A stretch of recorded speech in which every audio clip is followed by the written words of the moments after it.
Welcome to Moments, the podcast, where we have conversations that matter. Hi, everyone. My name is Vasia Makris, your host and founder of Moments, a creative agency bridging art, culture, and technology. Joined by my amazing co-host, HardArt, each week we host a live X space, deep diving into hot topics that are shaping the Web3 ecosystem. GM, and welcome to episode 9 of Moments, the podcast. To mint or not to mint, I'm actually very excited for this conversation. But before we even get it started and get it kicked off, I want to say GM to my co-host. Thank you, everyone, to joining. It's Thanksgiving Eve for those in the U.S. that are celebrating. Happy Thanksgiving. Milton, I know you're not home. GM, what are you doing for the holidays? Anything special? GM, I'm on the road. I'm in North Florida visiting friends for his 40th birthday party, and it's halfway home to me to Atlanta, Georgia, to go eat some turkey with the fam up in Flowery Branch, north of Atlanta.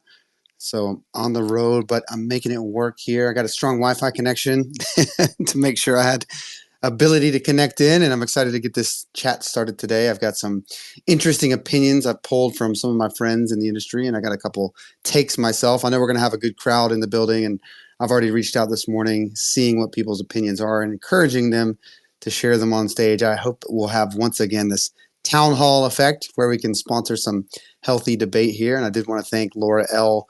for starting this great conversation today. I think it's a good one to have. Awesome. Enjoy your time back home. Wishing you and the whole family happy Thanksgiving. And absolutely, I'm excited for this conversation as well. I see Laura in the crowd. Actually, before we even introduce the tweet, I do want to say happy birthday to Laura because it was her birthday yesterday. So sending her a lot of love. What a nice coincidence that we selected the tweet. She actually put something out, and I'll talk about it in a minute, but it went viral, and I got the chance to actually see Laura last weekend and hang out in person. So very full circle that we're here today as well with Laura and getting to have this conversation. For those that don't know, I just want to give a brief intro like usual. Moments, the podcast, Milton and I host every Wednesday, 1 p.m. Eastern, essentially selecting tweets that went viral, important conversations that I think the community should be having. And it's not a regular Twitter space because we record them and upload them to all major streaming platforms. So the tweet pinned up top kind of breaks it down. It has all the links to Spotify, Apple, Podcast, and all the other platforms, just essentially so that we don't lose the information. I think it's important that a lot of these conversations get archived, something we can always reference back to. And to be honest with you, I'm personally interested to see how they're going to age, because we might look back at some of these conversations and completely disagree with what we're saying down the line. And I actually think this scarcity conversation today has a lot to do with, I think, the pivots that we potentially may have changed from 2021 to today. And I'm curious to see again down the line where things are going to go. So as we kind of fill up the room, I just want to quickly ask the audience if you guys can retweet the space. Let's get as many people as possible in here. I also want to start off by saying everyone is welcome to join us on stage. It's meant to be an open conversation. I like the town hall comparison, Milton. Absolutely want to encourage as many people to join. I love hearing from different perspectives as well. So an artist, collector, a builder, whatever you want to identify as, feel free to jump on stage and give us your take.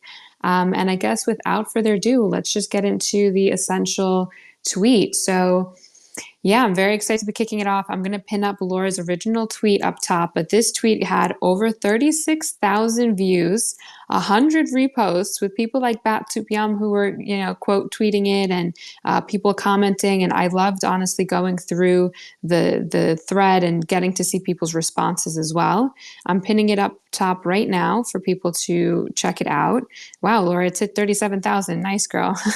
I also think it was a very well said, very well spoken the way you wrote it out. Laura, I'm going to obviously invite you on stage if you want to join us, but I do know you're a little busy. So if you're not able to jump in, that's totally okay. Thanks for just tuning in and listening. And yeah, I guess without further ado, let's just jump in. I'm going to read the entire tweet. It is a little long, but I definitely want to do it justice. So the other day, Laura said, I used to believe in scarcity. After 3 years in the space, selling on both ETH and Solana, I recently came to a new understanding, though perhaps later than some. I still believe in scarcity to a degree. Demand and availability are undeniably important. But here's what I've learned. Imagine two artists with equal skill levels. The first artist releases only 10 pieces over the year, a perfect example of scarcity, carefully curating their releases. They have great collectors who support their work, but the artist doesn't get talked about. The second artist, by contrast, releases 1,000 pieces over the year. They have far more collectors, and many actively talking about the artist share their work and help spread their name. Combined with the artist's own marketing efforts, this creates momentum. Who do you think generates more demand? It's the second artist. Even if the first artist has incredible work, loyal collectors, and a limited amount of work released, visibility and demand become a challenge if there isn't a strong network helping to amplify their voice. In this space, the quantity of art isn't the key driver of success. It's the quality of community engagement that truly matters.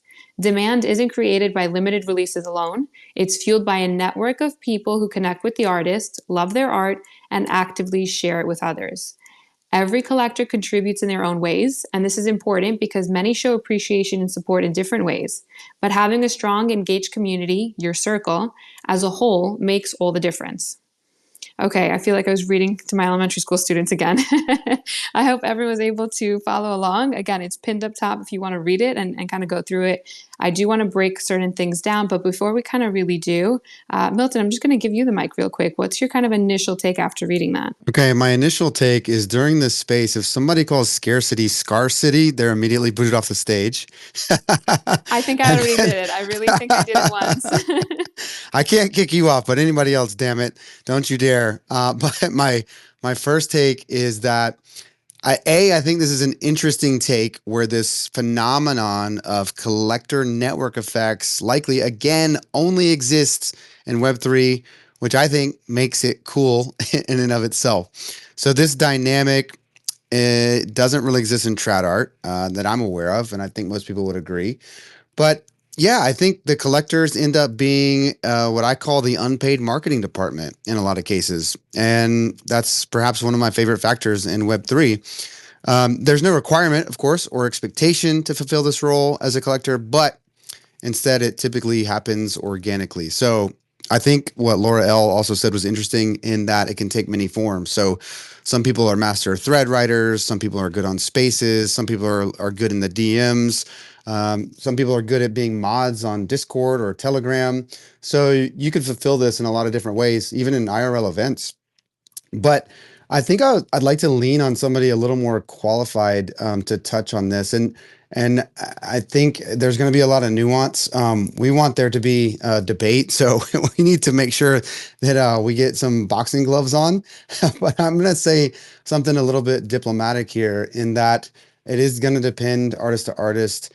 And I think there is this nice pyramid that you can have if you're going to look at scarcity, which I still think remains important because we went through this era of open editions where we completely flooded the market. And I think if you look back at these clever burn mechanics, there were a lot of them, and I appreciate a lot of them. I collected a lot of the burn mechanics too, but I think that those were reactive versus intentional. So Brian Brinkman has this great pyramid. I'm going to try and share it on the Jumbotron when I'm finished speaking here, but essentially looking at ways to garner big collector support where you can have this massive network effect. I think it's important just to make distinctions with what you're dropping there. So thank you, Vasia, for putting this up here up top in the pinned tweets. But you've got your one-of-ones, limited editions, one-of-ones, your large editions, wearables and airdrops, and then mementos in that order from top to bottom. I think it's particularly important right now where we are in this, what I call the opposite swing of the pendulum, to where everything was getting minted all the time in massive numbers in both quantity and dollar figures back in 2021, 2022. Now we've seen the dollar figures certainly go lower. A lot of the, in response, a lot of the artists have reduced their supply, I think. But we do have this new phenomenon of people minting on Rodeo and minting on Zora. People like to call these free mints, which is a bit of a misnomer because they do actually cost some money. They're about 30 cents. I think that could be an interesting way now where you're flipping people's mindsets. Because again, if you mention that dirty word NFT, you're almost immediately going to get shut down and people are going to think you're talking about a scam. But this is bringing back a way for the general public to say, hey, I can ascribe value, not much at 30 cents, but I can ascribe some value to a digital memento or a sticker or a postcard, however we want to think about these cheaper mints. But I think it's really important if you're going to go that route to build this collector base, which can help you build this network effect of building this marketing department for you, that you make distinctions, like very clear distinctions among this pyramid. I think it's so, so important. I think unfortunately, we've seen some collectors fall into a trap where they're minting stuff that mimics their higher price work that they minted earlier on other chains, and other mechanics. And I think that's really, at the end of the day, hurting their original collector base, which is a big no-no. I would even do one more quote here from OG Crooked West. He says, if you want to survive in Web3, the one piece of advice I can give you is don't make any huge mistakes. Everybody's going to make mistakes, but don't make any huge mistakes. So if we see a piece of work that's priced at 30 cents and is minting out in the thousands that looks like any of your ones or things of less than 50, big no-no. So I would just caution artists to be very careful and cautious when looking at that dynamic. But there's my two cents. So I'm excited to get the conversation started with some of our guests as well today. Before I even respond, I did see Violet's hand shoot up immediately as you started speaking. So that means you're either in trouble or you made a very good point. So Violet, I'm going to say GM and hand you the mic. How are you? Hi guys, can you hear me? Just thumbs up if you can hear me okay. All right, thank you so much for having me. Thanks for everybody listening. No, he's not in trouble. I just wanted to say that the discussion of the scarcity versus abundance has been as long as I've been in NFTs, and that's since 2019. And I feel that the tweet touched upon something very important, but I kind of agree and disagree at the same time. I don't know if it's going to make sense. I'll try to be quite quick. So basically, it should make sense for the artist and for the project. So like abstract talking about it makes no sense. There's no relevance of abstract talking about it. If there is a project that makes sense for the large amount, for example, if you're starting artist and you want to put yourself out there doing large edition at the low price point, might be the way to get to more wallets, because like free mints or low cost editions, but not like in thousands, we are talking about a few hundred, may get you out there. Or free mints make sense in certain situations, like Trevor Jones did the oath to encourage people and onboard people into the Web3 space. And there were like 25,000 wallets, many thousand of which were brand new wallets. And hopefully some people actually stayed for the art, getting for the freebie. I did an open edition on Nifty Gateway of a lot of money as a tribute to him, and it was minted in 5,000, I think, edition. I never expected such a large edition, and for me, it was more giving back to community an image of a beloved creator who contributed greatly to the fact that we've got this space. So thank God that it was, not purchased, but minted in such a large thing. And probably a lot of collectors found out about me. A little bit of shill here, so I apologize, but this is a good example here as well. I'm launching my new line of healthy drinks on Sunday with Metabrew Society. By the way, wink, wink, it's thebubblescompany.com if you're interested. And there is going to be large edition of my art, but it's on the actual drinks. So this is the way where it makes sense. Minting something in large amounts just for the sake of getting the money or appeasing the market doesn't make sense. You need to always think about your project and your vision, long-term vision as an artist. Even in one-of-ones, we are talking one-of-ones, and it feels like scarcity, but it's not scarcity. If you're minting 3 of them a week, this is not scarcity, that's saturating the market. So you were talking, Milton, about the traditional art world, and there are examples like William Hogarth. He was a painter and he was selling editions of reproductions of his artwork at low price, and one of those buyers was Raphael the painting. So this is the way to get your artwork at the lower price to everyone, but one person ends up with a painting. Or Jack Vasia Luciano, the Scottish painter, who was basically, pardon my French, a whore of art world, because he was getting his images on just anything and everything. But all those reproductions brought up the value of the original paintings, and he became one of the most earning artists in the Scottish, like on the Scottish art scene. So if, as long as it makes sense for the project and it's not just whoop-de-doo, I'm going to make a lot of money, then both of those kind of formats work. Okay, that's me. Sorry for talking so much. No, not at all, Violet. Very educational. I agree with a lot of what you said. I mean, first of all, you brought up the why, like being intentional about it. And I think we've definitely, as an industry, matured from the 2019, 2021 to now, where people were just minting without the long-term vision in mind. And now I think just with the slowdown and, again, just the natural evolution of maturing, trying to just be more intentional. And you referenced what you have done with the A Lot of Money drop, what Trevor did with the Oath. I mean, you stole of my mouth. I think those are great examples as to why it makes sense to do open editions for very cheap or even for free. You also mentioned Happy Bubbles. I mean, you're onboarding. It's also providing a membership. I mean, I pinned it up top. You're welcome to chill anytime on this podcast. But yeah, I think it completely makes sense. And when there's a reason behind it, I fully support it. And you also mentioned a timeline where it's an artist that's starting out. It makes sense to be doing these type of larger editions for a cheaper price point. And there was people even commenting on Laura's thread where, maybe as an artist reaches a certain point in their career, they're pulling back from that. And then maybe whether it's tying in burn mechanics, like Milton mentioned earlier, or pulling back in terms of how much they produce, it perhaps makes more sense regarding their timeline. So I think you brought up a lot of great points. Thank you for also educating us regarding the parallels that we see in the traditional art world. We definitely have a lot to learn from them as well. Gringo, I know you shot your hand up, so I just wanted to hand you the mic and say, GM, thank you for joining the stage. Hey, GM friends. Nice to see you all.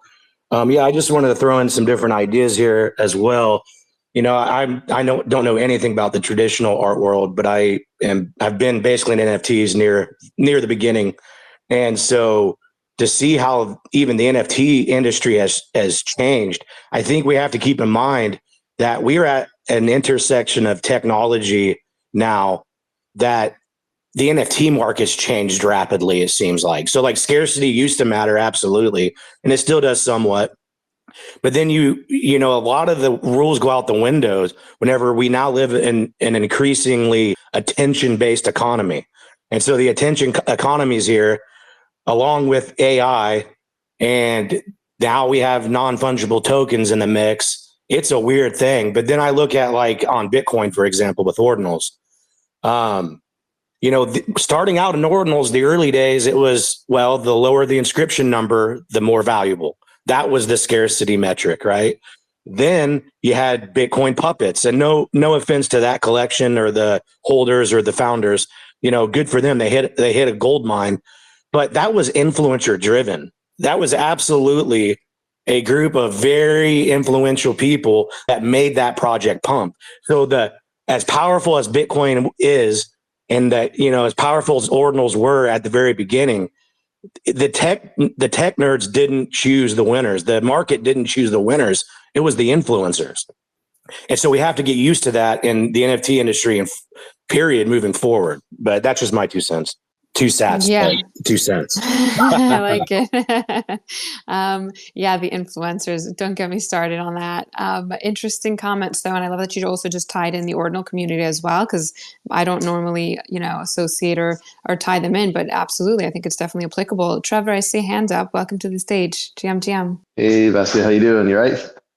Yes, definitely. Glad that you're on stage. I'm sure you have a lot of interesting takes, so excited to hear from you.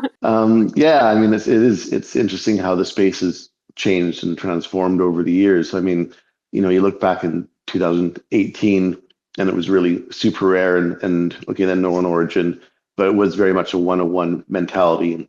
I minted first in 2019, and it still was very much kind of a low edition one-on-one mentality. Then Pac opened up the whole kind of open edition, really. I think it was Pac with Nifty Gateway later in 2020. And then when Pac and I did our collaboration, I think that was December 2020. And we had 3 open editions. two for $500 each, and one for open edition for 5,000. Plus, we had a whole series of other one-on-ones and physical paintings as well. And it was an enormous, enormous drop. I think, minted about 450 open editions of each of the 500 and another 95 or something of the 5,000. So I mean, it was just blew us away with how successful it was. I mean, it was completely unexpected. But we started to get hate very quickly from a lot of collectors who were really upset with us for basically saturating the market and ruining our careers, and completely, throwing away whatever they'd invested. That their belief system was this. And that was December 2020. In February, I had my Bitcoin Angel Open Edition, which minted out 4,158, which again completely blew me away. And I had even more pushback from some collectors who thought that I've just completely destroyed everything that I've ever created. I thought, like, at that point, I'm like, holy shit, I'm just have to leave NFTs forever and go back to the traditional art world because I've ruined everything.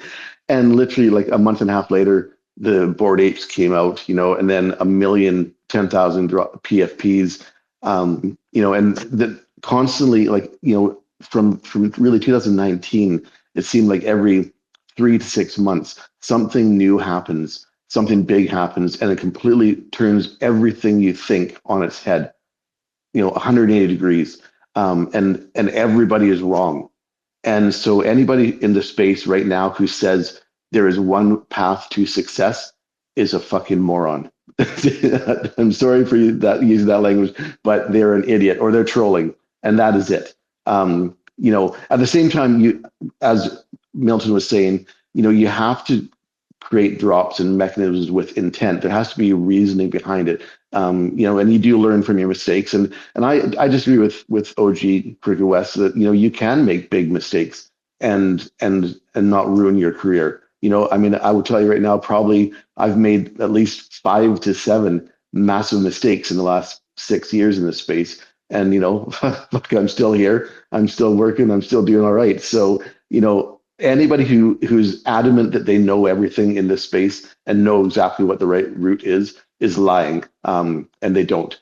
But you do have to learn from your mistakes. You have to see what's going on. You also can't be an idiot about just constantly, like Violet said, dropping 3 101s a week, on every different platform and changing platforms and changing chains, and just because something's hot here and something's hot there. I know that people have very short memories in the space. And you would think that, I mean, there's been some absolute disasters, and massive, massive cash grabs by big artists in the space over the last few years. And yet people forget and they come back. So, I'm not saying do that because you shouldn't, have a bit of freaking integrity as well. But, in this space is about experimenting and making mistakes and trying new things. But again, do it with intent. And actually, if you can at least have an explanation. So if somebody says, like, why did you do that? If you can back it up with something intelligent, say, like, I did this because this is what I was trying to accomplish. If you can do that, then, man, just go for it. And that's my 2 sats. Trevor, you dropped a lot of good stats there. Hold on. First of all, you mentioned the word integrity, which I love because I think people need more of it. And I also want to point out that it is definitely brave to experiment and to be trying these new mechanics, to be trying these new things, especially in, again, this industry that's new. Like, we don't know where it's going to end up. I do want to mention you touched on mistakes and even admitting that you've made some major mistakes. I think, as we all have, I think it's really important how people choose to handle those mistakes. I think that plays a huge role in how people perceive you, your reputation. I don't know. It's definitely something that I pay attention to. You mentioned the collectors that gave you some hate after you launched these open editions and they weren't really satisfied with the outcome there. I wanted to ask you, maybe some artists can relate with getting some feedback from collectors. So how did you handle the collectors? What was your general response? Like, how did you go about? Did you leave them on read? Like, what did you do? I can't do that. I answer pretty much every single DM that I get. I'm horrible like that. I can't sleep at night when I know that there's like DMs waiting for me. I'm wide awake. It's like, shit, I need to answer that. So, I'm always diplomatic. I've never, believe it or not, I can be diplomatic. And, I like I said, there's, for example, with the PAC collab, there was some pushback from one big collector, a couple of big collectors in particular. And so and PAC doesn't respond to anything or anybody, as we all know, and I do. So I took the massive brunt of it, and I was getting, attacked and emails that you wouldn't believe. And so, but I went to PAC and I said, like, look, we need to work this out, or at least, let's talk this through. And I need to be able to kind of come back to these collectors with, an honest and intelligent answer. So PAC was great, and we just worked together and really kind of worked things out as to the reasoning for the mechanics for the entire drop, including the open editions. And once I laid it out, in a very long email, the collector got back to me and said, like, thank you so much. That I had no idea. That makes 100% sense to me. So again, when you have an explanation that is an intelligent explanation and not just fobbing it off, but you actually think things through, people will understand. Most people will. Yeah, I mean, and others, if they don't, they don't. But at the end of the day, you can't please everybody. You have to, as long as you work with integrity, and you have an explanation or reasoning for what you're doing. It is what it is, and some people might not get it, but that's them, not you. Yeah, words of the wise. Go ahead, Milton, jump in. I was going to say, Trevor, you were also being a little modest after one of your particularly successful Bitcoin handle drops. Your friend joked that you, yes, may have ruined your career. So you were going to be responsible for throwing a castle party. And you laughed that off, and you threw a couple of castle parties at the tune of 6 figures, multiple 6 figures times over. So, kudos to you. So that's to your point, is to experiment. Maybe these are not mistakes, is what I'd call them. They're just learning lessons. And then it's about how you handle it. If you had just walked away and ignored the DMs, like even I've been known to do sometimes, then you could find yourself in trouble and maybe on the bad side of many of the people who supported you. But I think you've been commensurate about taking ownership of whatever drop you may have. And yeah, we've been victims of our own success in this industry. And it's interesting to watch how people do handle that. And again, I kind of going back to those burn mechanisms, that was one way to handle it. I think it was a good one. It may have got overused at some point, but we've seen some, you mentioned PAC. I mean, even PAC eventually turned the open edition on its head with the fungible, where the fungible was broken up into sets of up to 4 individuals, and then it got turned into a 5, the cubes I'm talking about. So, and then 10s and 20s and multiples, and then they could be burned for ash. And we probably shouldn't go down that road, because there'll be some people tearing at me with pitchforks if we start talking about coins that have popped out of art projects. But hey, these are interesting new ways to find a solution to this problem almost of oversupply that happened at one point in time in our industry. So yeah, I think it is definitely experimentation, but like you said, having a reason behind it, because I think a lot of times the experimentation has come at this cost of follow the leader. And the experimentation is cool, maybe in 1, 2, 3 iterations, but when 100 people jump on the bandwagon, it gets stale pretty quickly. So I'd like to see people experiment, perhaps find their own lane for experimentation and do it very intentionally. So really good points, Trevor. I was just no worries, my pleasure. Thanks. And I was just gonna say, remember, when Manifold Olson opened up their open edition drop, and like 3, I'm not gonna name names. Example, Trevor. Yes. He's horrible, and everybody's like, "Come, jump on it quick, do one quick." It's like, no, I don't think I want to. And 2 big name artists that I could mention right now, but I'm not going to, jumped right in, absolutely smashed it, made $1 million or a high 6 figures, maybe more. And then the whole Manifold open edition is completely drained out. Every single artist was doing it, and maybe making like $100 and ruining it. It's like, what the fuck did you do that for? Stop chasing after what so and so did because they were successful doing it. think long term and have your freaking vision and stick to that. I know we all need to make money, and if you're not making any money, it sucks. But well, welcome to being a fucking artist. 98% of artists don't make money. So the fact that we've been in the space and actually have been able to make some money, and some people make a lot of money. I miss a lot of money, by the way. What a guy. But yeah, stop chasing what everybody else is doing. Stick to your plan, and stick to your vision, and keep making great work. And at the end of the day, you're an artist because you're an artist, not because you're trying to get rich. If you get some money in the bank, then congrats, well done. Yeah, I definitely agree. It all comes down to intention, even outside of the art space. I think when you have good intentions and it's going to work itself out. Maddie, I don't want to skip you, but I do think Zach had a direct response to what Trevor was just saying. So I am going to just give him the mic real quick, and then we'll jump to you. Go ahead, Zach. GM, it's been a while. How are you? What's up? How we doing? I had to do that for Milton because You know him it'd be well. like, What's that? What's going on, Zach? great to talk to you guys. If it's really loud, I'm sorry. I work in an office that has like a ton of network racks that are fucking loud. Um, but yeah, it's funny. You stole my example as well, Trevor, with the open editions.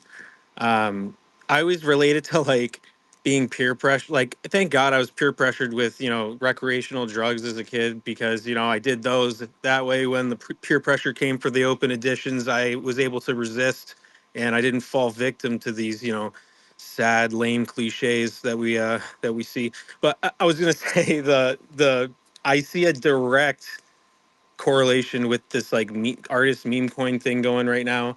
Not to say like, I'm not here to talk shit or to like pass judgment because, it would be freaking sweet if I could, just get sent a shitload of coins that have my name on it and, make some money. But I think that this is a way more dangerous situation to be in as an artist than the open edition craze because this is like a direct cash flow type situation. Like people are trying to make money. They're not trying to collect your art. They're not trying to, flip an NFT. They're trying to make like gains. And if you don't if you don't operate in a certain way, that could really damage your reputation. And I mean, we've already seen it happen to a couple of artists that, who knows?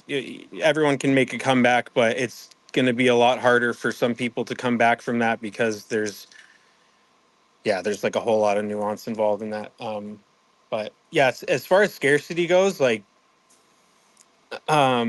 it's funny too, because Trevor mentioned the Nifty Gateway thing and like when we dropped my garbage, we sold like 4,000 editions and I was not expecting that either. And I got DMs from people like with expectations and I didn't really know how to react to that because I'd never like I've never had this kind of like response to my work before. So there was like a learning curve there and I learned not the hard way, but I learned that maybe I don't want to sell 4,000 fucking editions of, sorry for the language, but I don't want to sell 4,000 editions of my work because I really don't feel like dealing with people like that, that have weird, freaky expectations of me that I'm not going to live up to because I'm not about that. So yeah, there's something to be said about keeping scarcity like under control as much as you can because there's expectations that come along with it. There's unspoken there's unspoken things that it says about your work. It might, in some cases it brings more value, in some cases it might bring less value because there's more availability. But I think we're coming out of that whole like you know don't like you mint 3 times a year and that's it. I think that's like a stupid way to go about it. But I also think that it's stupid to, like you said, mint 3 fucking one of ones in a week and then like get upset that nothing's happening. Expectations are key.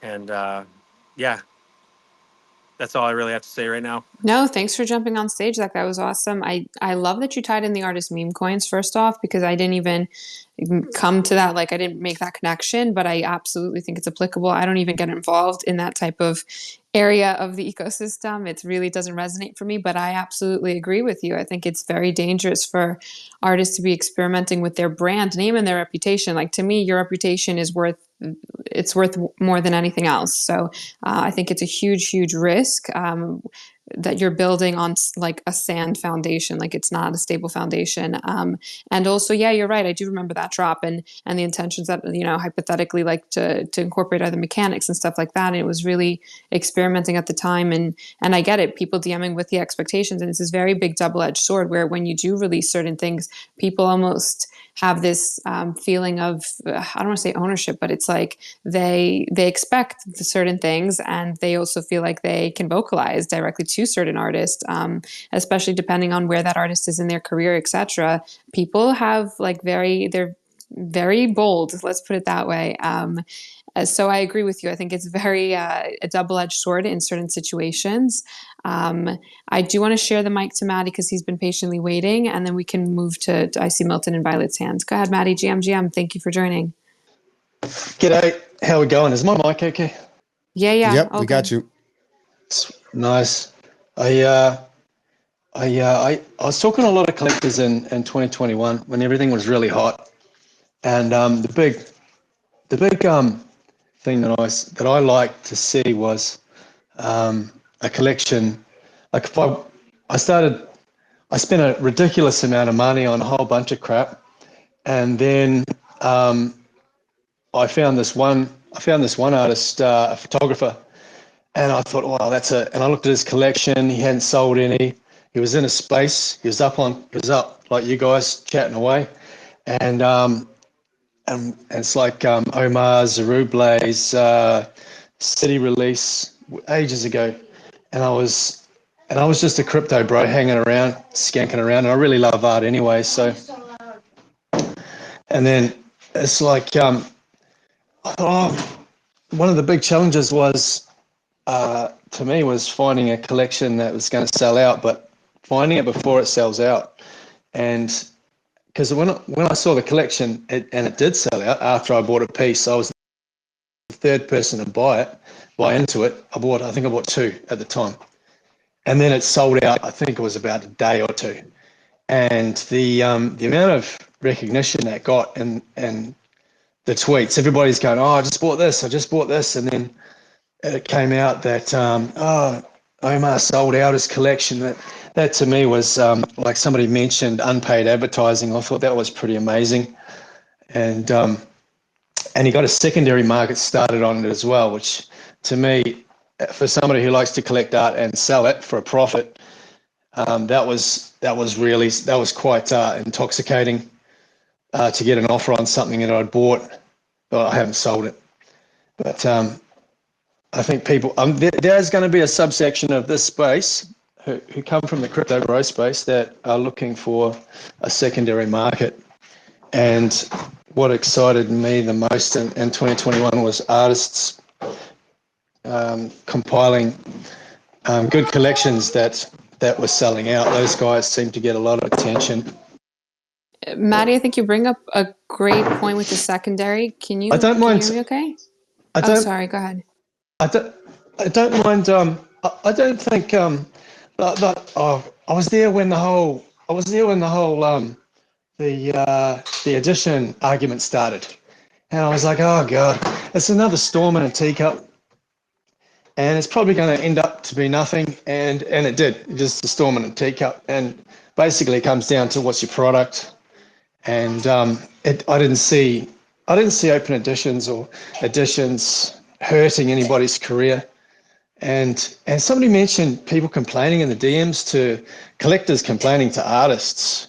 And I was like, because there was a bit of that going on. And I was like, oh, you're not supposed to really buy it to sort of complain. You're buying, to me, one would buy a piece of art and not necessarily expect a return.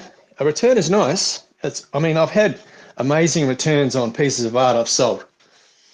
And my best was from a girl, Yassi, who is a good mate of Ben Zink's, and I didn't know that at the time when I bought her stuff, and she sold hers for 0.25 ETH, and I bought two, and then I sold one for 3 about 6 months later, at like when the NFT market was in decline. It was a real big surprise, but I don't think people should really panic over putting out an edition out there. You know, it can be fun, but the one thing I don't see is a secondary market on these editions, and I don't think there's going to be one. Like even for the really big guys, I don't think your secondary editions there's going to be a great market for that. Like I would prefer to buy into a collection of a smaller amount of photographs, say for example 30 photographs, and that would be a type of a better odds of speculation on that smaller market. Hey, Maddie, I'm going to chime in. I think I lost your audio there just at the very end, but I thought you had some nice things you touched on. Yeah, I'm with you. Finding a collection that hasn't sold out yet that you think you found early, and then seeing the timeline light up with that excitement around collectors who did get their hands on it and were interested in collecting that, and then finding that it sells out and having the opportunity to maybe actually resell it if that's what you want to do. Because I think you're right. We're in crypto art. I think a lot of people forget that. I don't think there's shame in the subset of the collectors that can come in and do that and collect and want to flip. I think a healthy secondary is something that we have lacked for some time. I would give some kudos to at least one exception to that rule as of late, would be Alejandro Cartagena and Fellowship. They've done a big push on making sure that they find a healthy secondary balance. So I would love to see more of that. But yeah, I think I'm with you. I collected quite a lot of editions. The Storm in a Teacup, I like the way you termed that. I think editions are perfectly fine. They're perfectly healthy. I think they encompass an important part of some arrows in the quiver of an artist sales process, especially if they've done a lot of one-on-ones or high-priced artwork that's not allowing more collectors, a larger collector base, to come enter. So I'm with you. But yeah, secondary, I almost forgot what that meant, but I would love to see stimulating of more secondary like Fellowship has done. So I'd be curious what collectors like you think that we could spawn that once again. It might be a while before that market comes back, but it sure would be nice to see it, because I would love to sell some things that I bought, support an artist, maybe take a little profit along the way, and be able to reinvest. Can you imagine? That would be so nice, considering how illiquid a lot of us are today when we perhaps overspent on some things, as you alluded to back in the day. So I like that take, Matty J. I wanted to pass the mic to somebody who hasn't had a chance to speak yet and who had a great take in private. I sent a DM today to FDOT. So Eric is with us, and I thought he had a great conversation around this. Eric, welcome to the stage. GM. Hey everybody, how's it going? Loving the conversation so far. I was kind of joking around in the DMs before this, saying like supply is like not as important as demand. And artists are busy. They're building demand in a lot of different ways. So I was saying, I'm not sure if I'll make the space. I'm too busy out there building demand. But that was a joke. I think that it is true that the most important thing is that people connect with the art. And if that doesn't happen, then good luck building primary or secondary market. I think that comes first before this conversation. Supply is like, you have to build something remarkable to be remarked on. That's one of my favorite quotes as well about this. Like, make something that's truly remarkable, like your best, before you start worrying about these things like supply or distribution or who you're going to partner with.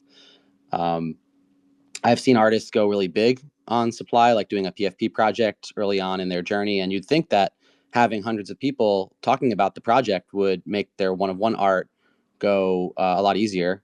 But in some cases, that wasn't true. Even if the profile picture project was cool, it wasn't something that translated to an easier secondary or primary art market. I think what he did was he built an audience of people who wanted more collectibles. And so there's, what you put out there is what you attract, which is one of the reasons I never did a PFP project back in the day. It's very tempting when you see people making a lot of money, but thinking long-term about these things, even if it means suffering in the short term, is my take, is my stance on it. We're here for a long time, not for a quick run around this track. Like, I want to be here for many more cycles and for many more different types of tools coming out for artists, and experimenting with them really intentionally, as people said already, is the way that I do it. But I wanted to talk about one more thing before I pass the mic. It's like, you have this beautiful gift that you want to get out there, and there's different ways to multiply it, right? You can use generative tools, you can change the color palettes, you can make different variations of animating it. But if you're just doing that to increase the supply, I think that will eventually come back to bite you, and people will sense that when you talk about it. So you can go ahead and make 10 different color options for your one of one, and all of a sudden now you have a collection of 10. But then people are just going to be talking about the color options. And if that wasn't your intention with the project, it wasn't just a color study, then think really carefully about how you want to tell that story. And obviously, the more uniqueness per piece is the thing that I'm looking for in collections. How do art collections have so much differentiation between the pieces, but somehow they work together as a family? That's mastery, in my opinion, when it comes to making an art collection. But yeah, I saw a lot of people doing that, just making different color variations and calling it a collection. And I just felt like that was a big cop out. So I never went that route, but we're curious if anyone else has an opinion. A lot of good points. Oh, go ahead, Violet. I do. Kobe, go ahead. I'll let you respond. No, because Hey, I was next. call it collection. Violet, you're in the kitchen cooking, aren't you? What are you doing? Yes, I am, but everything is in the oven. Shut up, Trevor. So you call it collection, from coming from Trevor world, I call it a show, and that's like what I'm missing here. I know that Trevor started it with he's from palette to canvas, and he did Ice Cube, and he always put out like shows, meaning a group of artworks that are related to each other, that tell a story, that convey certain message. I know that we've done it with, I did it with Art House in form of Peyote Ugly, when we reinterpreted mythologies through artwork, with all the traditional and digital components to it. I know that Krugman did it with his Cars collection and so on. So there are attempts at that, but what I'm really missing is like combination of editions and one-of-ones in one very coherent body of work that is worked on for a long time with a well thought out kind of marketing and promoting time prior to the drop, where you actually get people to fall in love with the artwork or understand the message prior to dropping. Because for some reason, when people started making money, everybody was minting, and literally a minute before the mint, they were promoting the artwork, and it was like just random. I'm kind of missing those shows, the coherence, the message, the story, and all of that. Thank you. Can I respond to Okay, that real quick? Boomer. Yeah, Eric, go ahead. Trevor, I'm sorry. Let FDOT respond, and then we'll hand you the mic. I think there's this sliding scale that hasn't been addressed yet, and it's how much the artist wants to embrace gamification. Because at first, when I heard about gamification, I thought that wasn't something that a lot of established artists do. It was something that's in gaming, or it's in collectibles only, not as much in the one-of-one art scene, which it's okay to do both of those things. But I had like a negative picture of gamification when I first joined this space, because people were using it as a cheap trick to get people interested. When the art was sort of half-baked, the gamification would make up for it. And I think that's the case in a lot of projects. Like, the art's half-baked and the gamification's trying to sell people on it. But some artists can combine them masterfully, and they can make the right amount of editions, the right amount of one-of-ones, the right value mechanisms passing between these different circles. And someone said earlier that there's not going to be a secondary market for editions, but if an artist chooses to make a gamification strategy where part of the game is that you have to own these pieces in order to play, then that will certainly create some secondary volume, right? Even if it's small. I also want to talk to like some of the artists that have never had a secondary sale in here. Like, it's a long-term game, and you might start to have that pick up slowly over time. And in my opinion, that's a healthy market. It doesn't have to be immediate. I'm going to chime in real quick, and then I'll let Trevor speak. I just wanted to give a shout out to one particular example that I think did that well. What you just referred to is having the editions gamified to where you're going to have an auction, for example, for Dave Krugman's drip drops. He auctions off one of ones. He'll partner with somebody like Brian Brinkman to do a one-on-one drop once in a blue moon. So it doesn't happen very often. So it's not very gimmicky. It's I think it's well thought out. And Brian's piece really speaks to the collection of 1,111. So it's on brand. But yeah, I think that's a great way to build it. And I like your take to just have patience. This is a long game. So don't expect secondary to pop off tomorrow, especially as we're in a bit of a softer market. But I think if you're building compelling collections, perhaps building in some gamification that's more than just a gimmick, then that can be effective over the long term too. Trevor, what's your thoughts, bud? Lots of really, really good points being made so far. Really interesting conversation. And again, there's always different routes to success. And I mean, I've just made a few notes here. Some of the comments that were made. Somebody said like they're kind of going like, I can't believe that collectors would actually jump into DMs and start kind of attacking artists for decisions that they've made. And it happens all the time, believe it or not.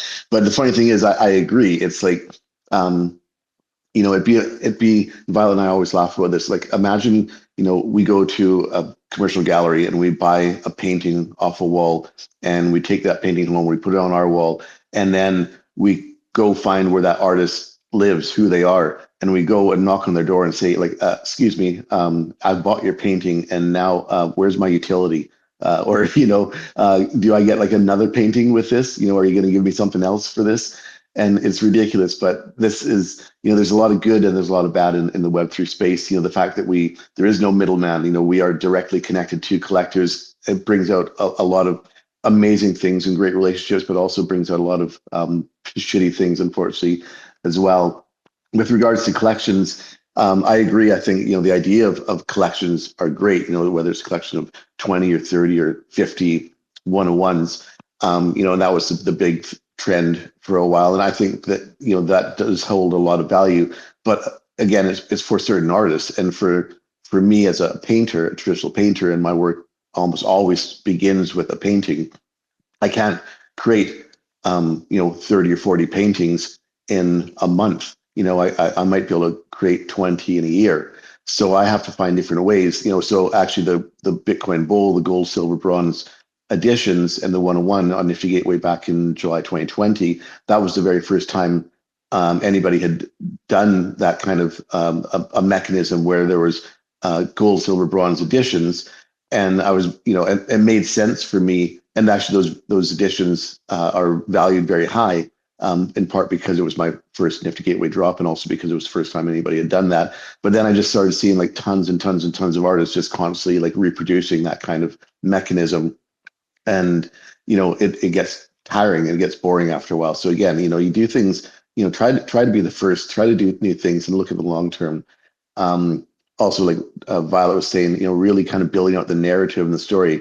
And I know Violet's going to hate on me for saying this, but Violet she absolutely loves painting, and she paints 100 times more than I do now, because I'm always busy in front of my computer. At least I'm not actually having to plan another castle party. It hurts my soul that I'm not going to do it. But at the same time, I can actually get back to painting now and doing what I really love doing.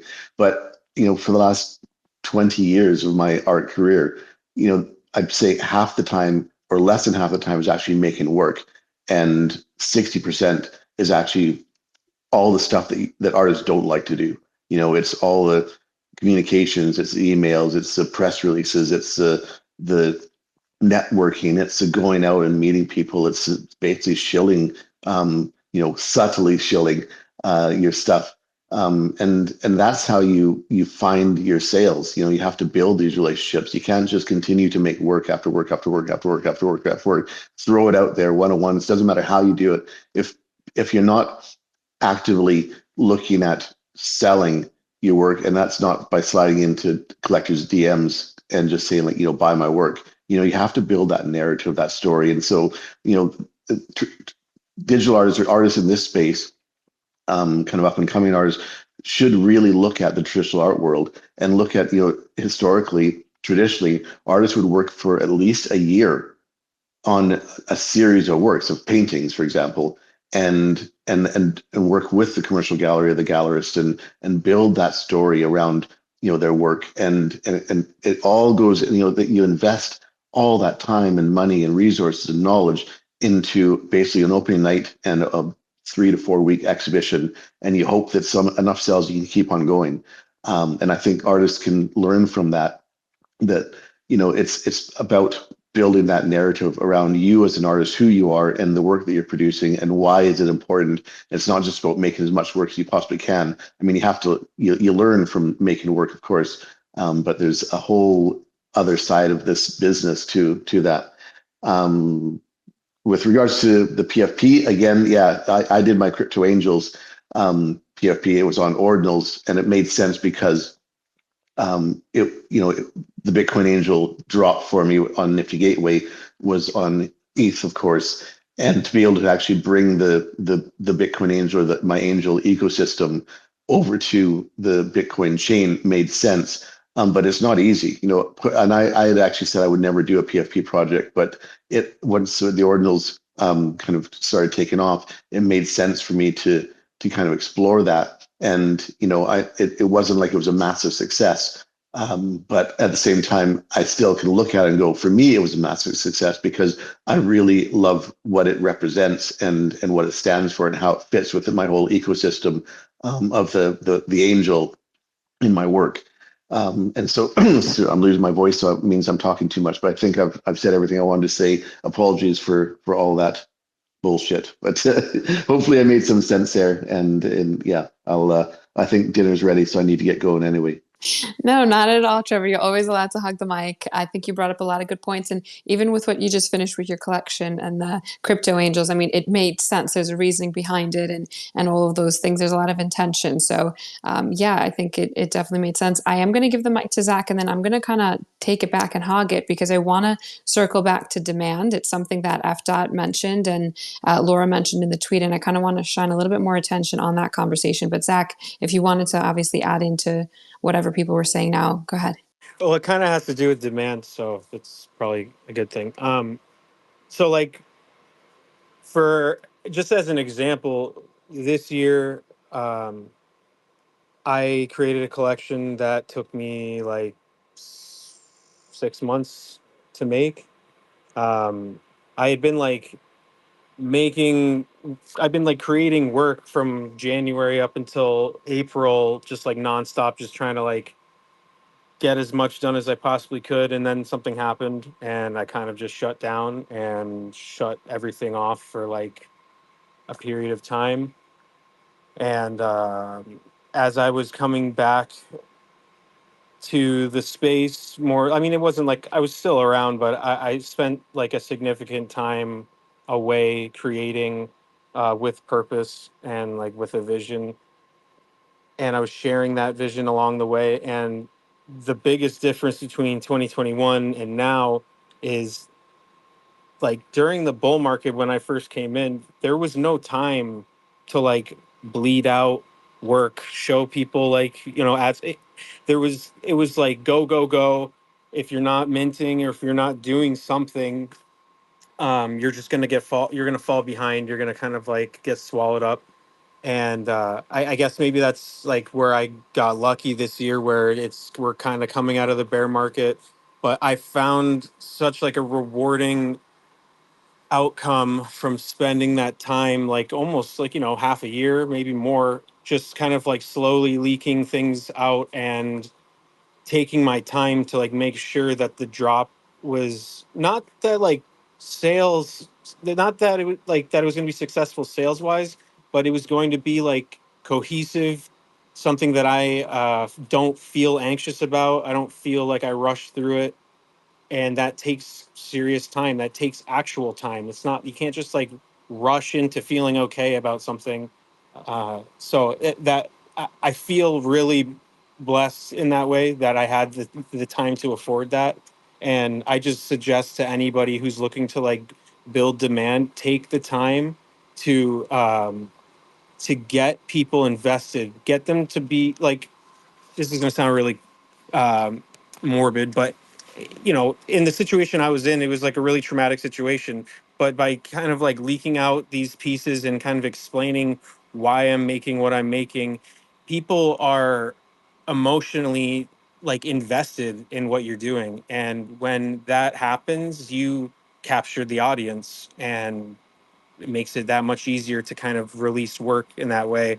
Not obviously, it's not about money really in this situation, because I didn't list the pieces for nearly what I thought they were worth, because it just was one of those things that I wanted to just get the work out there, and I wanted to kind of like reset. I don't know. There's something about starting fresh, completely like starting over again, that felt really freeing, and in the context that I did it in, just felt right, and it was the response was way beyond what I thought it was going to be.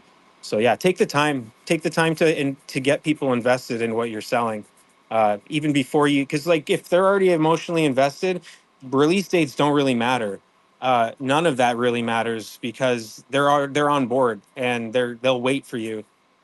So, just my 2 cents. Hey, I want to check in on that, Tucson. First of all, congratulations on that. And you not only had some amazing collectors like VVD come in and scoop some of those super rare pieces, but I thought you had an excellent piece written on you with super rare. And Larimi took the time. It really resonated with her, to where she normally highlights multiple artists in her weekly curation, but you were the star of that show and the belle of the ball and the only one on that report. So I thought that was telling. But also, it's really funny that you talk about that, taking the time and building something compelling, something that's true to you, and something that's cohesive.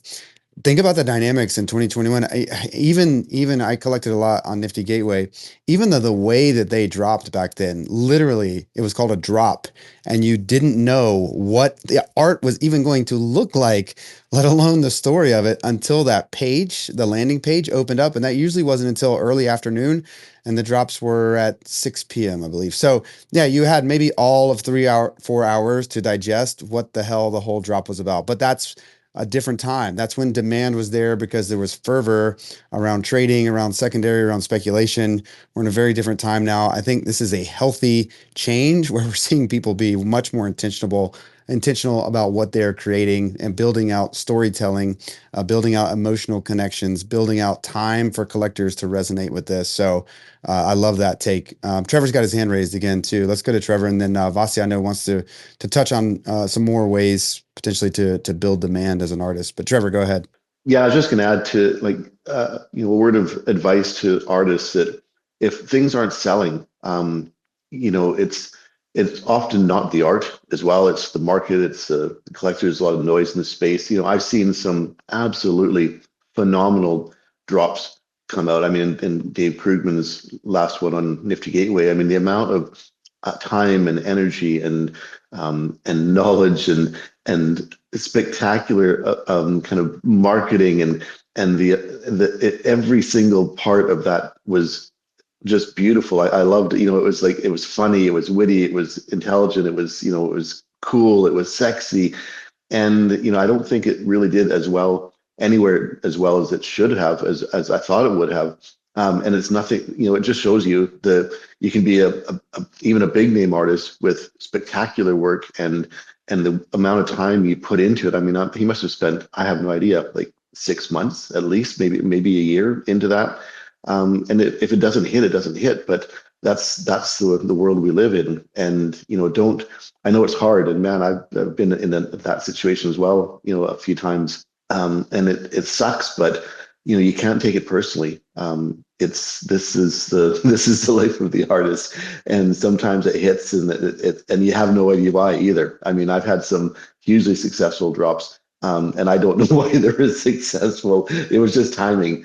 So much of the space is timing and markets and bulls and bears, and it has very little to do with the quality of the work and the reputation of the artist. And unless you're X copy, but at the end of the day, I agree with a lot of what everybody else was saying. The artists on this panel is that you work and you keep on learning and you're growing. And this is like a lifelong journey. This isn't about, oh my God, I've got to get some work out quickly. I need to, oh, something's hitting over there. Let's follow that. This is if you're an artist, you're an artist, and you're an artist for a lifetime. So you just keep on growing and developing your craft and learning and watching what other people do, and then take joy in other people's success as well as as your own when it happens.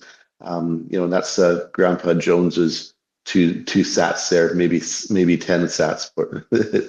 So yeah. Anyway, I got to get going. I think dinner actually is ready now. So I love talking to you guys. It's been a great panel, and thanks to everybody else, all the people who are listening. And yeah, I will take off, and have a good night, guys. Enjoy dinner, Trevor. Thank you for always sharing words of the wise. I think that's a huge and very important point you just brought up in general. I mean, I admire all artists. At the end of the day, you guys put out work, and it's a very vulnerable, obviously nerve-wracking position to be in, and I admire all of you for doing so. And absolutely, there's certain things that are just completely out of our control, and it can impact. And I definitely agree with you. And I love Dave's, all of the Drive marketing, everything that he's put out has been such top notch. It's one of my favorite to reference as examples.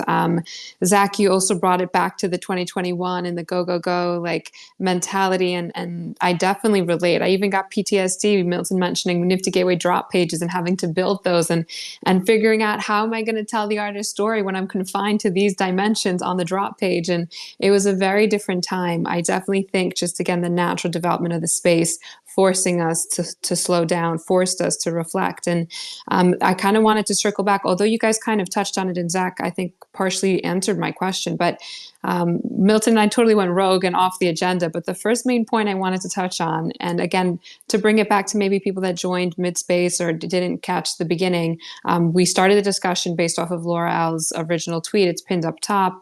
I'm not going to obviously read through it again, but in the tweet, she mentions that she compares two different artists. And artist one mints 10 works. Artist two mints 1,000 works. But she says that the second artist is going to generate more demand. And obviously, we talked about the importance of demand. So I just wanted to openly ask the stage, if anyone wants to jump in and respond, how can an artist create a demand? And I think Zach touched upon, time and the emotional tie, which I think is a huge component. I've referenced back in the day when we used to sit and watch YouTubers and their vlogs back when that was popular, and used to sit and watch someone's 45-minute video because you were emotionally invested in this. So I think the emotional tie is crucial in order to building these relationships. And I know in other spaces we've talked about building those relationships IRL and the importance of doing so, as much as you can in person. But yeah, I just wanted to open up the floor to anyone that might want to tackle that question. How can an artist create demand? Violet, I don't know if you have an answer to that or you just want to jump in, but go ahead. I'll swing you the mic first. I actually have kind of an idea how it can be done. How come dinner's not ready yet? Fine art. Violet, I can kick and that's him another off. thing. I'll have to run because I have a hungry artist at home to feed.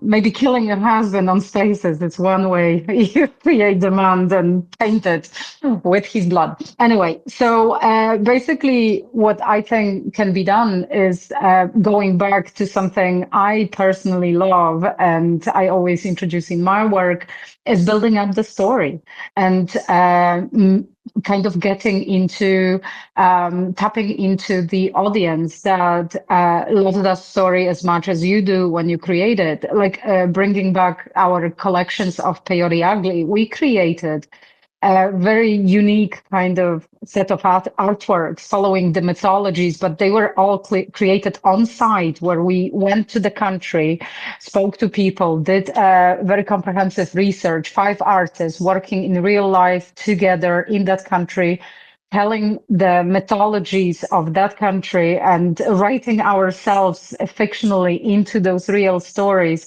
combining. And we basically documented our journey while creating the art. And then it turned out that a lot of people love mythologies. And we had very successful shows, even with you, not even with you, with you when we were doing our second chapter, Vasia, in New York. I did not know what to expect. The artists were not very well known in each ecosystem because they all came from Tezos and some other meme coins.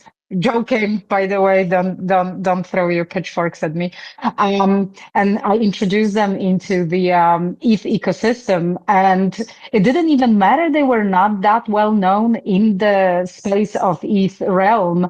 It was the story that sold the art and created a demand. We had collectors that I didn't even know. So it was just, I think that building up the message and the story and introducing your audience or anybody willing to read or listen into that prior. Just don't leave just a week, trickle down for a month, something you work on, share those experiences, share your journey, share your thought process, share your actual process. I think that might build up a demand, and some people, like once one person likes it, they will retweet it, and then other people will see it and get into that. So I think this is one way, just making art that is irresistible. Little shill. Anyway, thank you very much for having me on Spaces, but I have to feed a crazy artist who is salivating just next to me. So thank you so Thanks, much. V, and lucky Trevor, because you're an amazing cook. So I'm very jealous of him. But no, I think Lamb hearts, baby, lamb Yum. hearts. I do want to also just point out, you not only mentioned like storytelling regarding the art and the collection itself, but also you as an artist. I think that's something that's a little under the radar. The behind the scenes footage, the getting to know the artist on a personal level, like that's what I think people definitely resonate with and want that authentic version of the artists. And, not everyone obviously doesn't fit into everyone's style and not everyone maybe is open to that, but I definitely am an advocate for it. And I've said it on the spaces before. It's like when you have that kind of relationship where you want your friends to win, like you're more inclined to support an artist, whether it's collecting or not. You want to do more for them when you have that kind of relationship, or when you feel like you know them on a bit more of a personal level. And it's also obviously just a way to stand out amongst the sea of all these different people. Zach, I see a hand up, so if you want to jump in, feel free. Thank you. Yeah, so just two quick things. One thing that I did this time that I've never really done that made it was a significant difference in how I felt when I was releasing was when I wrote my original, like my pinned tweet for my recent collection. I had my wife read it. This was the first time that I kind of showed her any of the artwork that I'd spent almost the last 6 months creating. It caused huge issues in my IRL life. Like I was just extremely dissonant, distant, and just not really myself. So showing her these artworks and showing her the write up, and she went through it with me, and we kind of tweaked things, and I just felt so I don't know how to explain it. There was having everybody has that person in their life that they confide in, and having that person in my life kind of behind me before I released this gave such a powerful boost. And just I don't know, it gave me that feeling like it doesn't really matter what happens at this point, because I know that the people that I care about are vibing, and that's all that really matters. uh, Also, a really good example of how to create demand is actually, he's in this room and he's on stage. F Dot. I've been watching F Dot for the last 2 years, and one thing that I've noticed about him is he loves helping other artists, and he also teams up with collectors and organizers and creates opportunities for others. And I think through doing that, you create a kind of auxiliary demand for your work by just being that person. I think everybody's so caught up in helping themselves and getting to where they need to get to, is that's on the forefront of everyone's mind, but it's as counterproductive as it might seem, kind of stepping away from yourself and helping others and being um, that lightning rod for opportunity. And for I've been watching F Dot do all these IRL shows, last year especially. Dude, it's passive advertising, but it's also just such a bullish signal to collectors in my mind. This dude's out there doing his shit and he's fucking killing it. but there's also like this personability, like there's inherent personability involved in that because he's out there with people, he's doing live exhibitions, he's obviously not, shy. So there's things that you can do that will say a lot about your character without you even having to do that. And I think FDOT's like really shown that in like such a great way over the last year and a half, 2 years. Can I second that too, Stonk? Because I think you're absolutely on point. Just to give some more flowers to FDOT, I think it's also just a huge testament because FDOT said it, and this makes it real. He said earlier that this is a very long race, right? This is not a sprint. This is a marathon. What better way to live that ethos than to take time helping others? Because if you were in this for a quick buck, then you would only be helping yourself. But if you're really in this for the long haul, you're going to take the time out to help others, do things like the Rio residency, team up with artists, team up with collectors. And FDOT, it might be a good chance to hand you the mic if you got a chance to speak. And I know this could be secret, so don't let me spill any beans here. But you and I had a conversation at Marfa where you were talking about it. You don't have to go into details, but even maybe a creative way to build out revenue as it comes into an artist that could help feed a couple other veins of potentially helpful of streams of pools of finances that goes to other parties and maybe just the artists themselves. And I just think that's another way of long-term thinking. FDOT, I don't know if you got the chance to come and chime in on that, or if you want to slap me when you see me because I'm telling the public that. Milton is known for spilling the beans, by the way. This is Milton's specialty. So, hey, I'm trying to get these alpha bombs in here. We got to get ratings somehow. But again, feel you free don't have to to slap him. That'll get us you a don't good have to rating too. you don't have to give any hard details there. But I don't know, just hinting around some kind of sharing economy that perhaps we can build through this ecosystem that we have. Yeah, I think what it comes down to for me, by the way, thank you guys for pointing out all the efforts that I've been doing with friends and collectors, like these IRL shows. It doesn't come easy, and it also is like kind of a thankless job a lot of the time. It doesn't always get everyone sales, but we think that it's important to do for everyone who's participating. But what it kind of comes down to for me, like the quote that comes to mind that changed my trajectory and how I started to think about this is that you have infinite games and you have finite games. Finite games are usually games with rules or with outcomes where you either win or lose and you can kind of tell when it's over. Obviously it's finite, so that's that one. But with infinite games, the goal of the game is just to keep playing the game. It's the difference between a game of baseball and a game of catch. You're trying to keep the ball in the air and have fun and just keep playing. And I think when a lot of artists focus on how do I sustain my career long term and keep making art, like that's an infinite game. When they're focused on selling out a drop, that's a finite game. But it's in the context of a larger game that they forget about. So when I realized that there's this motivation to keep the ball in the air and just make it more sustainable for me and those around me, because the root of all value is community in the end. So if you can bring other people along with you and find that right ratio where it makes sense for you, go for it. That's my 2 cents on that. Thanks, FDOT. Yeah, and I think that's a perfect way to sum it up. I never even thought about the baseball versus catch, infinite games. I don't think you've ever talked to me about that, but I really like that framing. Yeah? It's like skateboarding. People don't True. go out there skating to get prizes unless they're contest skaters, but they're just going out to have fun and express themselves and keep going, not injure their body too bad. That's such a good analogy, man. Skateboarding is like a lifelong passion, right? It's like something that people, it's not like I can't wait to get good at skateboarding so I can stop. You know what I mean? It's one of those lifelong, hopefully lifelong, assuming your hips and ankles don't give out. Two skaters in the room. Go ahead, FDOT. I'm sorry. I was just going to say back on, like, I could talk about skateboarding for hours, but it taught me a lot about failure. It teaches you about whether the juice is worth the squeeze, because when you're jumping downstairs and you're putting your body at risk, it's like you got to make your choices carefully.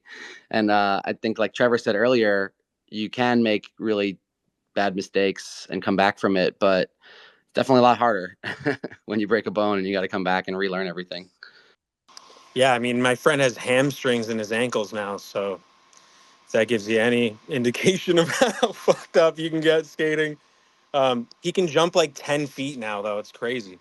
But bringing it back to art, I think the idea of focusing on the expression 90% of the time, and then with that last 10%, figuring out this whole supply demand equation. But hopefully in the meantime, you're naturally building demand just by being yourself. I had one professor in college that's what he said. He's like, I learned how to professionally be myself.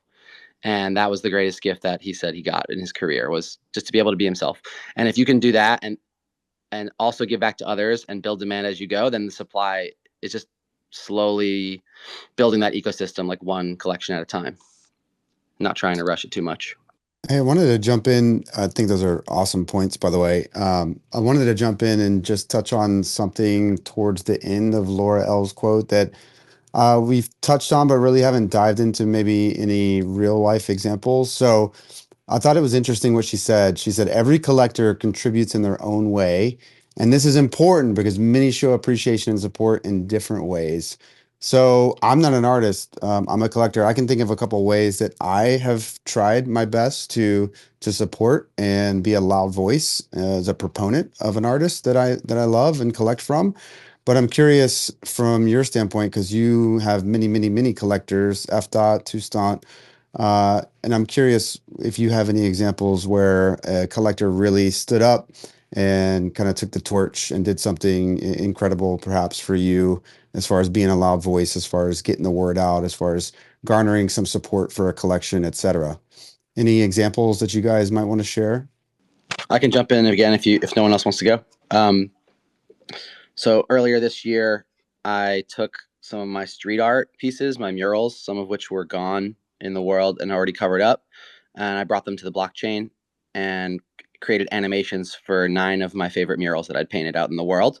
Not everybody has a cross media physical digital practice, but for those who do, you can really relate to wanting those impermanent physical pieces to live somewhere on the blockchain, but be unique. So animating them. And then later in the year, I was brought on for the Rio art residency with Selkie.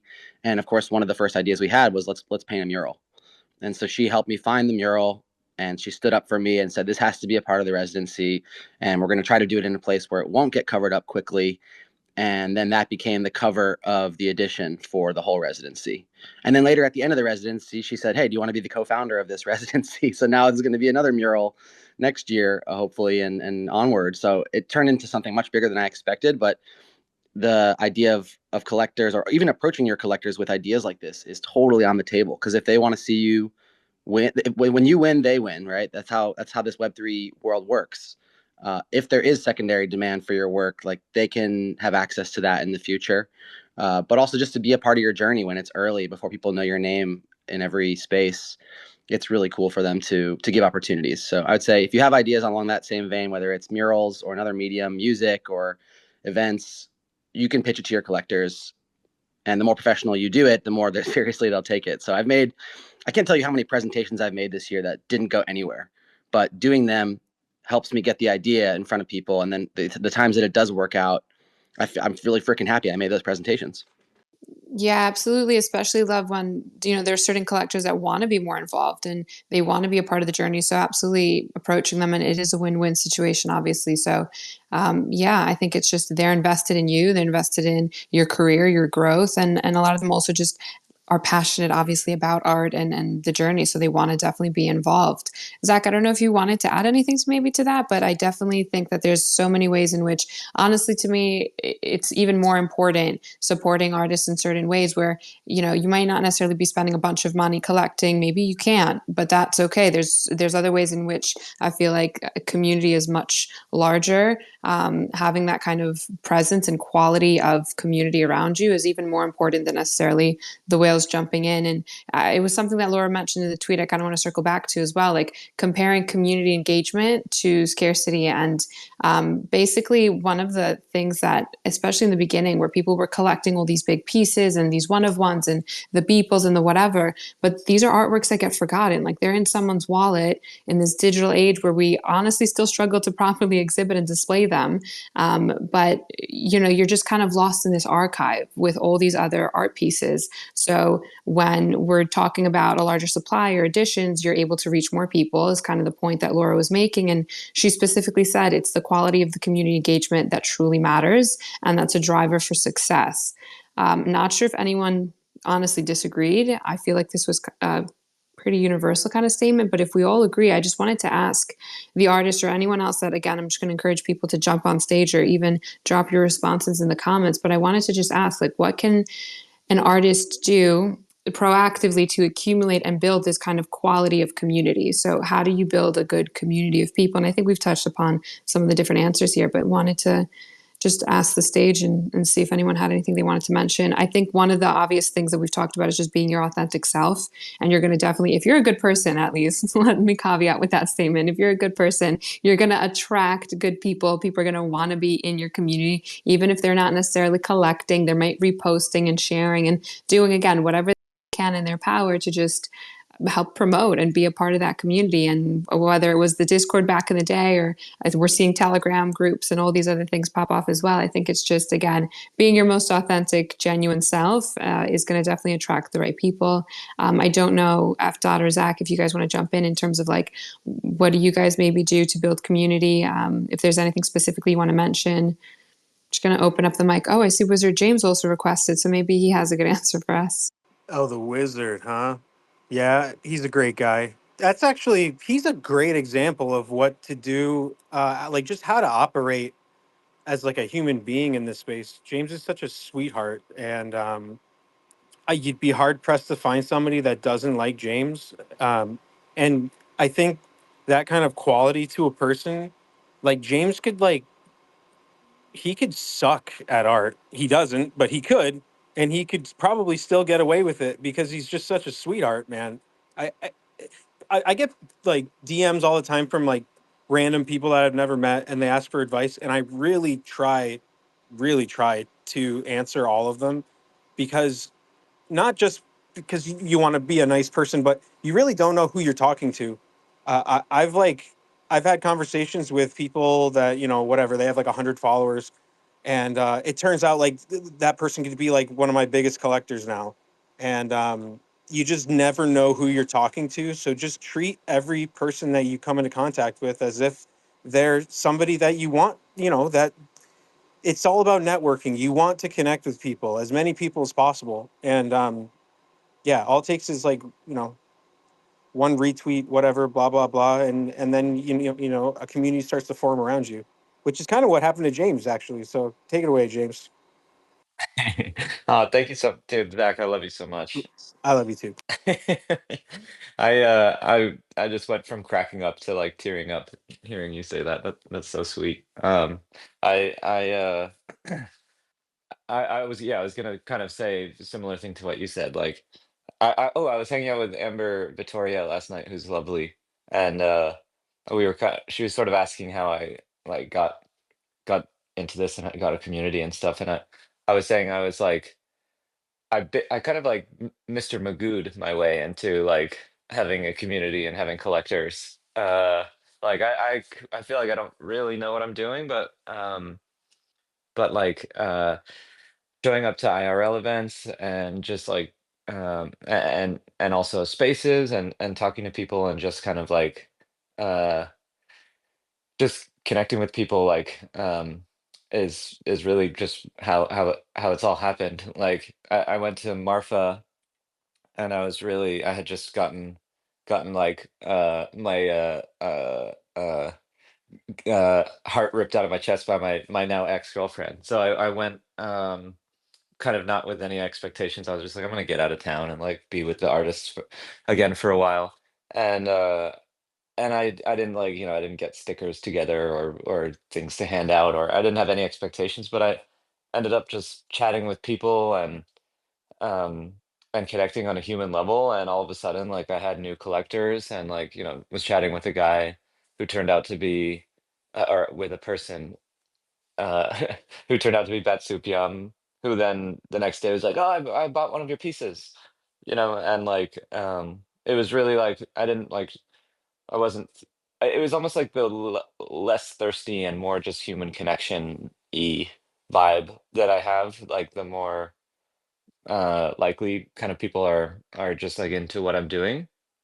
Another example, I just saw Family Doge uh throwing up some emojis. That was another person in Lisbon that I just became like quick friends with. And wasn't you know, there was I had no agenda. It was just like I really loved connecting with her, and she was like just kind of took my hand and was like, let me like introduce you to a bunch of collectors, and like you know, she just started like shilling my wares, you know. um and yeah, I think, yeah, exactly what Zach is saying, like just kind of like the more you just kind of like are open to friendships and relationships, and just being your authentic self, like yeah, I think that's what's so kind of like lovely about this space, you know, is that like, yeah, people just want to see friends see each other win, you know.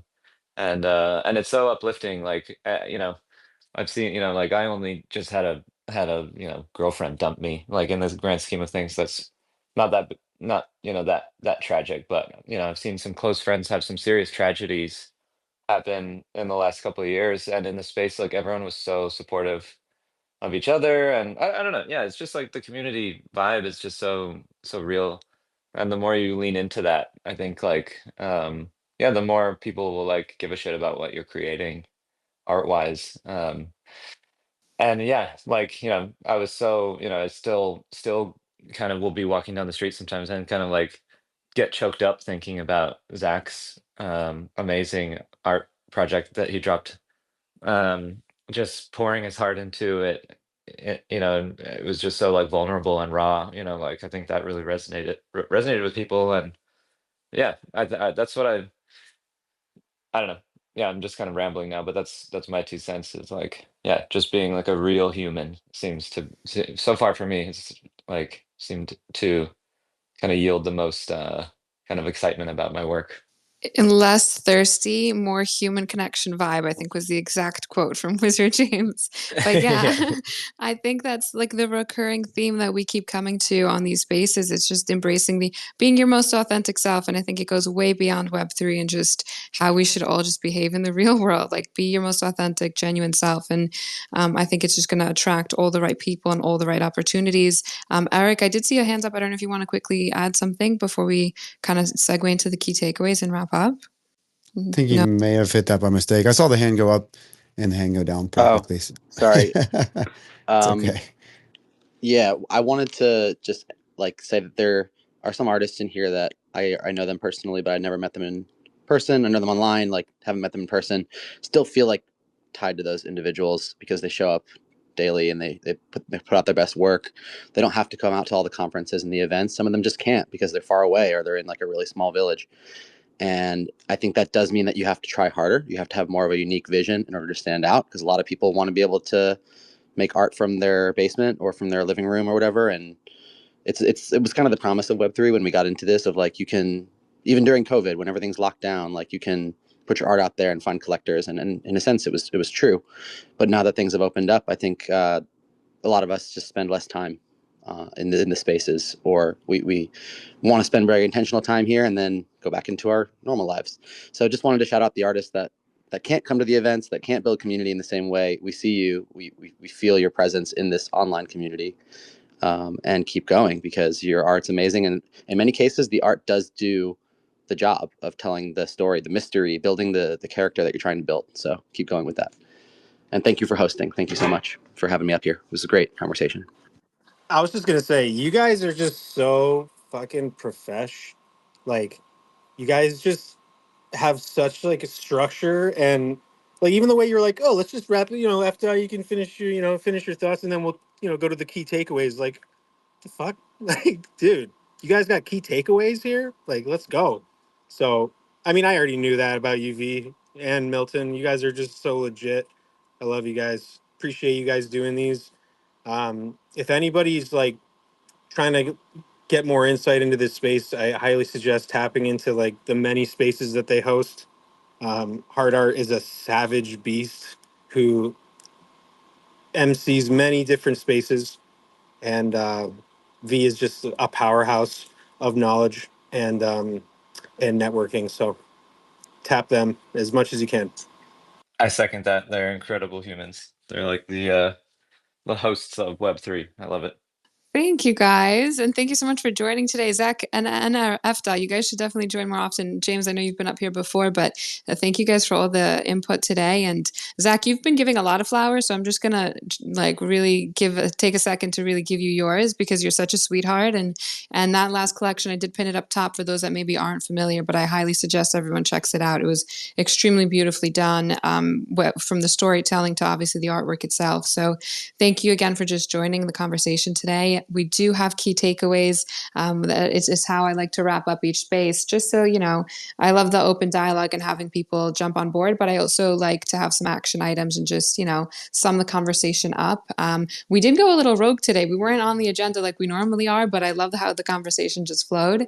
I just wanted to wrap it up, and Milton, I'll hand you the mic in case you have anything else to add. But I feel like regarding the whole conversation about scarcity and demand and community, I think it just comes down to each individual artist, where they are in their journey. I think it's important to have a mix of both. You do obviously want your quote unquote big boy collectors that are going to have a piece of yours in their vault, and obviously adding the prestige, the exposure, and being able to flex some of those names. I mean, I get it. It's obviously important. James just dropped Bat Soup, and congrats, James, on the sale in Marfa. And yeah, it's absolutely important to be able to say those things. But at the same time, it's also very important to have a strong community filled with quality people. And actually, you shout out Dogecoin fam as well, James. I mean, she's one of my favorite collectors to reference because she will advocate for you like crazy. She is a ride or die. Like, it's so important to have people like that in this community. It's so refreshing, that type of energy. I really love Dogecoin fam. And again, to be able to say like she has a piece of your work, to me is as big as a flex as saying Bat Soup, in my honest opinion, because that's the type of quality individual I would love, if I was an artist, would love to have also collecting my work. So yeah, I think it's really just a balance of both. We've talked about being intentional a lot during this space and throughout the conversation. Obviously, be smart, be strategic. Zach mentioned the importance of reflecting. I think all of those components are extremely important. And again, we have to pivot and act different. What we did in 2021 obviously doesn't work today. And I think what we do today might not work tomorrow. And it's really about just being open, flexible, being able to pivot, and do what feels right to you. We talked a lot about authenticity, being genuine. Trevor mentioned, obviously, doing something that was a little, shunned upon by his other collectors. But once you're able to explain it, and if there's genuine reasoning behind it, I think it's totally okay. And at the end of the day, even if people don't agree with you after you explain it, that's okay too. As long as you're, able to look yourself in the mirror, be okay with what you see. It feels right. It's your artwork at the end of the day. So I think that's also just important to mention. Before we completely close it out, Milton, did you want to add anything to the key takeaways? Yeah, I just wanted to add that we had a ton of great speakers today on board. I think one of the big things that resonated with me was just playing the long game, be willing to experiment, but don't experiment blindly and don't follow the crowd. Experiment with intention and be prepared in case that experimentation goes a little off kilter or a little unplanned. Maybe at least have a good explanation of why you chose to experiment there, and perhaps even have a contingency plan, like we've seen a lot of people do successfully in this space, where sometimes your supply gets out of control. You have ways to reel that in. So I'm looking around the room at some of the artists who have been very, very successful of that, because I think in this space we can even be victims of our own success. So I thought it was a great conversation. I have a ton of notes. I would just end with something that we didn't speak on too much, but I think is interesting. The more and more I've listened to Roger Dickerman talk about a recent drop with Jack Butcher, the negative positive drop where he dropped on Rodeo. I think this is an experimentation that often gets a bad name, but I think it's something interesting that if you're looking to do what Laura L is talking about here and go big on the network effects of collectors side, this is something that I think often is misunderstood and shunned when it should be experimented with more. So I would look into some of these Rodeo platforms, some of the Zora platforms, and just make a big distinction with your work on those. But we are trying to onboard. We've had a space here on onboarding before, so I think Laura L might be onto something as far as getting a big collector base, having them go to work for you, go to bat for you, be some of your louder proponents in the space to onboard new people. So yeah, think outside the box a little bit. We be willing to experiment. Be willing to clean up your own mess if that experimentation spills a little bit on either side. But yeah, I can't wait to keep this chat going. Next week we're going to be back. Wednesday, we'll be back with you at the same time, the same place, of course, at 1 p.m. Eastern. And you can expect Vasia is going to have another great hunt on the timeline to find interesting conversation that provokes a lot of interesting responses, just like Laura L's did today. So, looking forward to that conversation. And I just wanted to wish everybody stateside a happy and healthy Thanksgiving. Go touch some grass, and we look forward to joining everybody next week. Take care, everyone, and we will talk soon. Thanks for tuning into Moments the Podcast. If you enjoyed today's conversation, make sure to subscribe and follow us to keep up with all the latest trending Web3 topics. Join us every Wednesday at 1 p.m. Eastern on X for our live space and be a part of the dialogue.